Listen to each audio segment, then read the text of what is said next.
équipés sauvages. Mathieu Noël.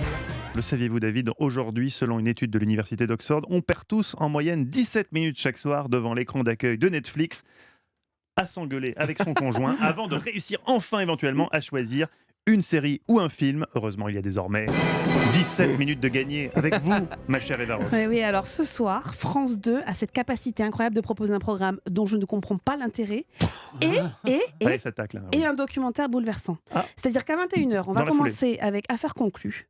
Est-ce que vous connaissez cette émission qui a donné lieu à un sketch de Jérôme Commandeur? Qu'est-ce que c'est que ça? Ce sont des gens qui font estimer des objets pour les vendre ensuite à des antiquaires. Mathieu Noël, il suffit d'allumer sur France 2, c'est 24h sur Voilà, 24. c'est 24h sur 24, c'est présenté par Sophie Davant. D'habitude, Génial. c'est l'après-midi. Ça, Et vraiment, de ça temps fait- en temps, Sur le papier, c'est vendeur. Et de temps en temps, ils ont droit à un prime time. ouais. Donc là, ce Ah soir, oui. par exemple, ce sont des antiquaires qui achètent des objets et qui les revendent à des antiquaires. Et Très bien. je ne comprends toujours pas l'engouement pour cette émission. Je ne sais pas. Il y a quelque chose qui m'échappe. En tout Les cas, gens aiment bien faire les brocantes le week-end. peut-être. C'est agréable. en Mais faire de là une regarder émission. un programme où tu n'achètes pas le truc en Voilà, vrai, ça n'a vraiment c'est aucun ça. sens. Bon, pour moi, c'est le programme parfait pour s'endormir devant l'écran. Or, Mais il ne faut pas s'endormir parce qu'après, ce serait dommage, exactement, de tomber dans les bras de Morphée. Parce qu'après Affaires conclues, il y a un documentaire qui est absolument bouleversant. Chaque nuit à Paris, il faut le savoir, il y a près de 300 mineurs qui dorment dans la rue. Ce sont des enfants qui viennent d'Afrique, d'Asie, et qui sont tous en attente d'une décision du tribunal confirmant le fait qu'ils sont mineurs. Parce qu'en France, la loi est claire, vous bénéficiez d'une prise en charge par l'aide sociale à l'enfance quand vous êtes mineur. Mais avant que la justice ne décide de leur sort, il faut héberger ces jeunes. Ce sont des bénévoles qui les accueillent le temps de quelques nuits grâce à l'association Paris d'Exil. Comme Agathe, elle est prof dans une école de commerce.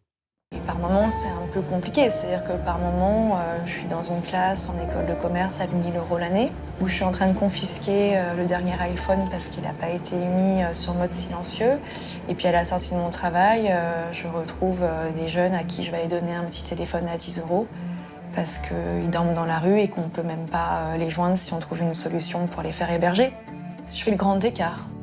Alors, je vous parle de ce documentaire parce que sans jamais céder au pathos, il donne la parole à ces hébergeuses, ces hébergeurs qui racontent leur colère alors, face à cette situation qu'ils jugent injuste, leurs difficultés parfois à communiquer avec ces ados, mais aussi leur satisfaction quand l'un d'entre eux s'en sort.